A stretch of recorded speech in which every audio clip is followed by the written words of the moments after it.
प्राणांचा घात या देवानं केला. त्याच वेळी हिरण्यकश्यपेच्या उदरी असणारं ते कालकोट विष माझ्या नखात रोवलं गेलं आणि त्याच विषाला दैत्यगुरु शुक्राचार्यांनी जागृत देतात. एक आक्राळ विक्राळ देह धरिला आणि याच देहाचा उपयोग करून या विश्वाच्या ठाई याच विषपुरुषानं प्रलय मांडला.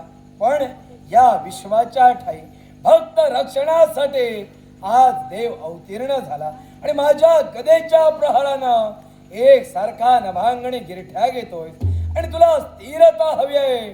मग या विश्वाच्या ठाई या विषाला स्थिरता देतोय ती पाताळ गोनाच्या ठाई. जिथं नागांचं वास्तव्य असेल तिथं तू वास्तव्य करावं.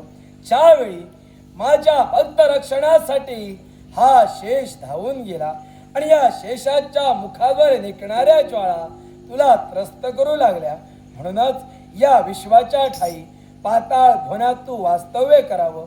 जिथं नागांचं वास्तव्य आहे तिथं तू वास्तव्य करावं. एवढंच नव्हे तर नागांच्या मुखात असणारं विष म्हणजे कालकोट विष होय, कालकोट विष होय. आणि याच विषाचा दाह आज माझ्या नखांना होऊ लागला आणि तोच दाह शमवण्यासाठी त्रिगुणात्मक त्रैमूर्तींनी औदुंबरांच्या फळांचा उपयोग केला. या विश्वाच्या ठाई औदुंबरांच्या फळांकरवी माझ्या नखांचा दाह शमविला गेला.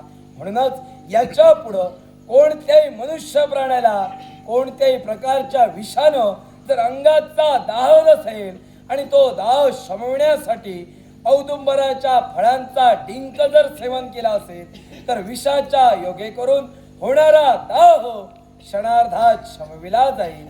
हे जलोद्धर, तू म्हणजे कोणी सर्वसामान्य नव्हे तर अति महाभयंकर रोग होय.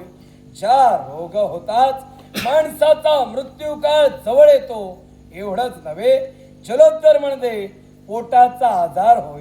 तो जर सर्वसामान्य माणसाला झाला असेल तर माणसाच्या अंत अवयवांचं पाणी होतं.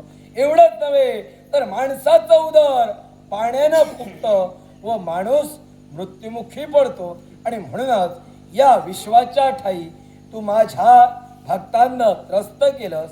पण या विश्वात ज्यावेळी माझ्या घातासाठी तू शस्त्र उगारिलस आणि त्याच शस्त्राचा आघात या औदुंबराच्या फांदीवर होतात, एक सारखा डिंक वाहू लागला आणि तोच डिंक तुझ्या मस्तकी येतात तू जर्जर झालास. म्हणूनच याच्या पुढं 72 कोटी रोग आणि 73 कोटी औषध आम्हा देवतांना निर्माण करायचे आहेत आणि याच्यासाठी 72 कोटी रोगात जलोद्धर रोगाची गणना केली जाईल. पण याच रोगावर औषध म्हणून या विश्वाच्या ठाई औदुंबराचा डिंक वापरला जाईल.